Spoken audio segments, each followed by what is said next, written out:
네, 그냥 저는 한국과 캐나다의 양쪽 조직 생활을 다 해본 사이먼 초입니다. 사이먼 최. 지난 편에 의해서 말씀을 드리자면 제가 조직 생활을 이제 하게 되면서 결혼을 했고 결혼을 하고 이제 아이가 생기면서 생각을 했었던 게 만약에 해외에 나가서 살게 된다면 아이가 초등학교 저학년일 때 가서 사는 것이 맞겠다. 그러니까 저학년 때 배우면 조금 더 뭐랄까요, 그 영어라든지 다른 외국어를 훨씬 더 잘 습득할 수 있다라고 해요. 저는 사실은 아이에게는 외국 생활을 꼭 경험해 주고 싶었던 이유 중에 하나가 저도 중학교 때부터 영어 공부를 했고 대학교 때는 이제 뭐 원서로 공부를 했고 했는데 그리고 파나마에서도 사실 영어를 썼었고요. 그런데 정말 부끄럽지만 대부분이 우리가 흔히 말하는 브로큰 잉글리시였어요. 많은 분들이 제가 지금 캐나다에 온 지 뭐 5년이 됐고 해서 캐나다에서 5년도 살고 지금 말 그대로 글로벌한 기업에 다니고 있는데 영어는 부족하지 않지 않아요? 라고 이야기를 하시는데 정말 제가 이렇게 버티고 있는 것만으로도 되게 신기하다. 그래서 사실은 이런 동영상을 만들게 된 계기이기도 하고요. 어, 정말로 영어를 하면서 영어로서 영어가 어떤 제약이 돼서 저의 자녀가, 저의 아이가 다 그런 영어가 제약이 되기 때문에 외국어가 제약이 돼서 무언가를 못한다라는 것들은 저는 제 선에서 끝냈으면 좋겠다라는 생각을 했었고 우리가 하다 보면은 한국이 제일 좋은 분야가 있고요. 당연히 뭐 중국이 제일 뛰어난 분야가 있고 한데 만약에 미국이나 영국이나 영어를 쓰는 나라가 만약에 가장 어떤 저의 아이가 공부하고자 하는 혹은 일하고자 하는 분야가 가장 최고라면 거기에 가서 일할 수 있는 객관적인 조건, 언어 때문에 그걸 못한다라는 것들은 어, 만들지 말자라는 게 사실 저의 계획이자 다짐이었고 그래서 저도 모르게 오래전부터 생각을 했었던 것 같아요. 근데 가장 이제 중요한 건 생각은 많이 하는데 아무것도 실행하는 준비는 안 하죠.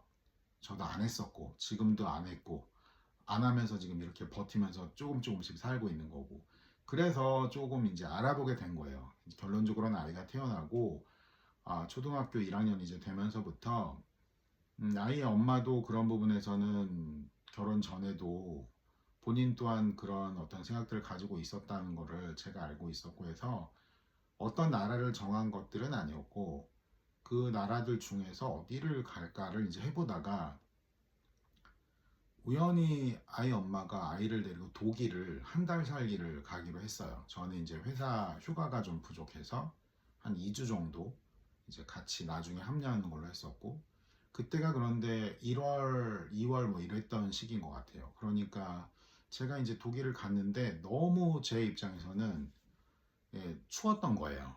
그러니까 날씨가 대단히 중요하다라고 저한테 대단히 중요하다라고 느꼈던 상황이었는데 뭐 가는 날부터 으스스하고 하니까 사실은 뭔가 음, 와닿지 않았다. 그리고 또 처음 하는 거니까 준비도 없이 왔잖아요. 그래서 이제 독일에서 가셔서 영주권을 따신 한국인 분 집에서 민박을 하면서 정보도 많이 얻고 그분들의 진짜 진심 어린 조언들도 들었고 제가 나중에 한국에 와서도 계속적으로 연락을 했었는데 독일을 다녀오고 난 다음에 독일은 좀 아닌 것 같다라는 이제 생각을 했고 그때 마침 이제 어떻게 알게 된 제 이제 그 지인이 오랫동안 알고 있던 지인이 다른 유럽 쪽 나라로 이민을 가신다는 걸 알게 됐어요. 그래서 이제 그분한테 연락을 해서 혹시 본인이 했던 해당되는 업체, 이민 업체를 좀 아, 알려줄 수 있냐 했더니 이제 그분이 소개를 해주셨는데 그 소개를 받은 곳은 이제 다른 것은 안 하고 이제 유럽의 어떤 몇몇 나라들만 하시는 곳이었어요. 그래서 우리랑은 좀 색깔이 다르구나 하고 있는데 이제 그분이 지금 저기 캐나다에 AIPP라는 뭐 프로그램이 있어서 1년이면 영주권을 딴다라는 데가 있는데 제가 아는 이주공사가 있는데 거기 한번 해보세요. 이렇게 지나가는 말처럼 해주신 거예요. 그래서 정말로 그냥 그 업체에 바로 연락을 했고 그 업체에 이제 갔더니 그 업체에서는 저희는 전혀 몰랐는데 대단히 많은 사람들이 왔었던 것 같아요. 그래서 모든 거를 AIPP에 대해서 어느 정도 좀 알고 온 사람처럼 되게 이야기를 하시는데 좀 시니컬하더라고요. 그래서 저도 그냥 뭐 AIPP가 뭔가요? 부터 시작을 해서 그냥 했는데 사실은 소정의 효과는 없고 다만 AIPP라는 게 있고 그게 영주권을 한국에서 있으면서 신청을 하고 들어가는 거다 라는 부분이 저는 이제 대단히 마음에 들었었고 지금 현재 그 시점에서 영주권을 취득한 한국인은 아직은 없다. 그런데 중국인들은 꽤 있는 걸로 알고 있다라는 이제 이야기만 하고 온 거예요.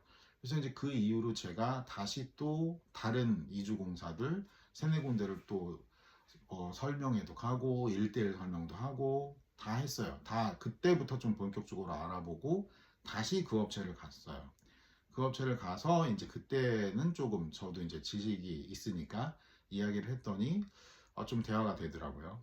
그래서 집에 와서 이제 고민을 하다가 이제 그 업체랑 같이 일을 하는 걸로 계약을 하게 되었고 그 대표분은 제가 영주권 따고 나중에 한국에 왔을 때 따로 한번 찾아가서 인사도 드렸었던 그런 분인데, 어, 일을 되게 아주 확실하게 정확하게 해주시는 분이었고, 제가 이제 나이가 좀 많이 젊거나 그랬으면 직접 뭐 해당되는 그쪽 업체, 그러니까 캐나다의 그런 공장들의 이력서도 보내보고 했을 텐데, 저는 그거보다는 지금 한국에서 돈을 벌고 그 돈을 번 돈을 이주공사에 투자를 해서 돈으로 시간을 사자, 그리고 좀 안전하게 가자라는 주의였기 때문에 저는 이제 AIPP라는 그런 프로그램을 통해서 그 캐나다에 이제 진출하게 되었고 AIPP는 뭐 아시는 분들은 많이 아시겠지만 그 워킹 퍼밋 그러니까 그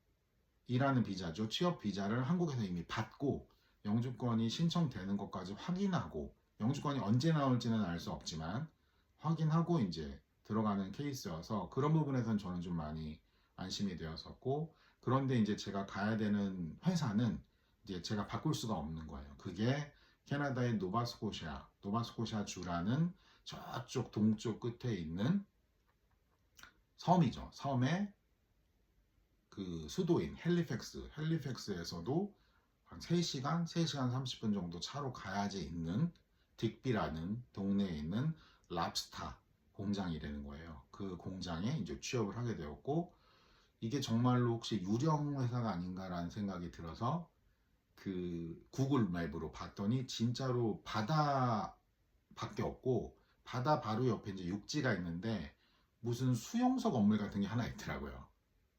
근데 어쨌든 회사 이름이 거기 나오긴 하더라고요. 그래서 유령 회사는 아니구나. 하지만 이게 무슨 뭐 유배지도 아니고 모르겠다 하는 생각을 했었는데 정보도 사실은 거의 없었고 그 동네에 누가 가 있는지 뭐가 있는지도 모르고 그래서 이제 그 이주공사가 연결을 해준 현지에서 저를 이제 정착을 도와줄 그런 분들 이주공사 업체 분들하고만 이제 정보를 공유하면서 그 이 한참 코로나가 한참이던 시절에 코로나가 발생되기 직전에 신청을 했고 코로나가 발생이 돼서 한참이던 시절에 2020년 8월에 제가 노바스코샤 딕비에 있는 랍스타 공장으로 취업을 하게 됩니다.